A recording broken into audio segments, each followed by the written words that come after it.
અમદાવાદમાં વાયુ પ્રદૂષણનું સ્તર ભયાનક રીતે વધીને AQI 208 સુધી પહોંચી ગયું છે। મીઠાખડીમાં 208, ફતેવાડીના એહસાન પાર્ક પાસે 200, સોલા ખાતે 197, ઈસનપુરમાં 198 અને બોડકદેવમાં 196 જેવા આંકડા નોંધાયા છે। જ્યારે અન્ય વિસ્તારોમાં પણ પ્રદૂષણનું સ્તર છે ઊંચું જોવા મળી રહ્યું છે। ધુમ્મસની સાથે વાયુ પ્રદૂષણને કારણે વિઝિબિલિટીમાં પણ નોંધપાત્ર ઘટાડો જોવા મળ્યો છે। અમદાવાદમાં વાયુ પ્રદૂષણનું સ્તર ભયાનક રીતે વધી રહ્યું છે। અમદાવાદનો AQI 208 સુધી પહોંચ્યું છે। પ્રદૂષણને કારણે વિઝિબિલિટી ઘટી છે। વિઝિબિલિટી ઘટતા વાહન ચાલકોને ભારે હાલાકીનો સામનો કરવો પડી રહ્યો છે।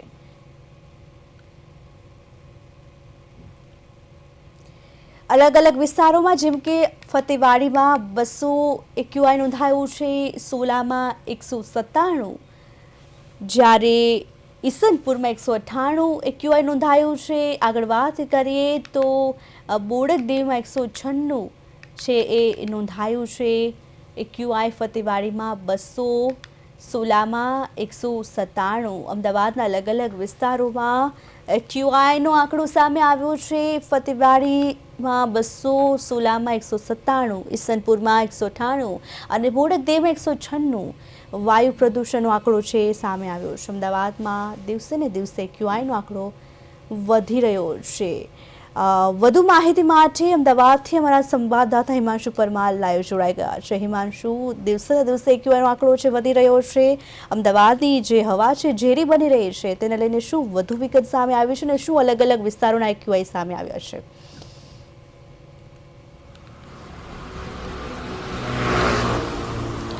जी ચોક્કસથી પ્રિયલ, જે દિલ્હી બાદ જે દિવસે ને દિવસે ગુજરાતનું જે AQI છે, જે AQIના આંકડા છે તે વધી રહ્યા છે, જેના કારણે જે આજે અમદાવાદની વાત કરીએ તો અમદાવાદમાં જે AQIનો આંકડો છે તે આજે 200 ને પાર પહોંચી ગયો છે। અને સાથે સાથે જે અમદાવાદના જે અલગ અલગ જે વિસ્તારો છે ત્યાં પણ AQIની જે ક્વોલિટી છે તેમાં જે વધારો જોવા મળ્યો છે, જેના કારણે જે હવા જે છે તે ઝેરી બની છે, પ્રદૂષિત બની છે।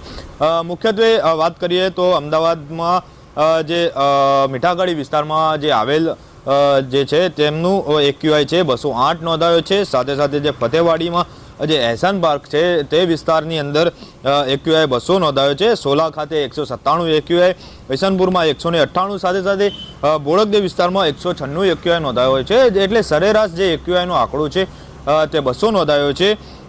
અને સાથે સાથે જો વાત કરીએ તો દિવસે ને દિવસે જે ગુજરાત અને જે અમદાવાદનું જે હવા છે તે પ્રદૂષિત બની રહી છે, જેના કારણે જે લોકો છે લોકોને AQI વધવાના કારણે જે વહેલી સવારે જે ધુમ્મસભર્યું વાતાવરણ જોવા મળતું હોય છે અને જેના કારણે વિઝિબિલિટી ઘટી જતી હોય છે। અને AQI ના કારણે જે લોકોને જે શારીરિક જે તકલીફ છે તે થતી હોય છે। જે અને આ જે હવાનું જે પ્રદૂષણ છે તે દિવસે ને દિવસે વધી રહ્યું છે। પ્રિયલ, હિમાંશુ, આવનારા સમયમાં, આવનારા દિવસોમાં વાયુ પ્રદૂષણનું સ્તર વધવાને લઈને નિષ્ણાંતો કે વિભાગ, હવામાન વિભાગની પણ આગાહી શું સામે આવી છે?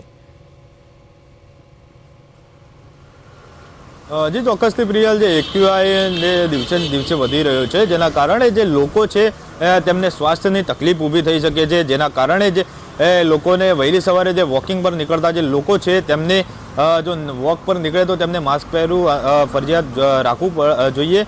અને સાથે સાથે જે શ્વાસની તકલીફ ધરાવતા જે લોકો છે તેમને વહેલી સવારે બહાર નીકળવું ટાળવું જોઈએ। અને સાથે સાથે જે ઘરમાં રહીને જે ઘરના બારી બારણા બંધ રાખવા જેવા ઘરેલું જે ઉપચાર છે તે કરવા જોઈએ। અને સાથે સાથે ગુજરાતમાં જે AQIનું સ્તર છે તે ભયાનક સ્તરે પહોંચી ગયું છે। અને જે AQIનો જે ડેટા દર્શાવે છે કે અમદાવાદની જે હવા છે તે દિવસે ને દિવસે ઝેરી બની રહી છે।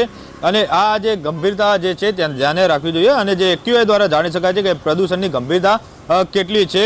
AQIની રેન્જ 0 થી 500 વચ્ચે હોય, એટલે AQI જેટલો ઓછો તેટલી હવા સારી હોય છે। અને જેના કારણે AQI જેમ વધે, જેમ અત્યારે 200 થી જે પાર જે આંકડો જે નોંધાઈ રહ્યો છે, એટલે AQIની સ્થિતિ અત્યારે હાલમાં સારી નથી અમદાવાદ શહેરમાં। અને જે પ્રદૂષણના જે વધારાનું જે પ્રદૂષણ વધી રહ્યું છે તે AQIના આંકડા દર્શાવી રહ્યા છે કે જે પ્રદૂષણ છે તેમાં વધારો નોંધાઈ રહ્યો છે। પ્રિયલ, જી હિમાંશુ, સમગ્ર માહિતી બદલ આપનો આભાર।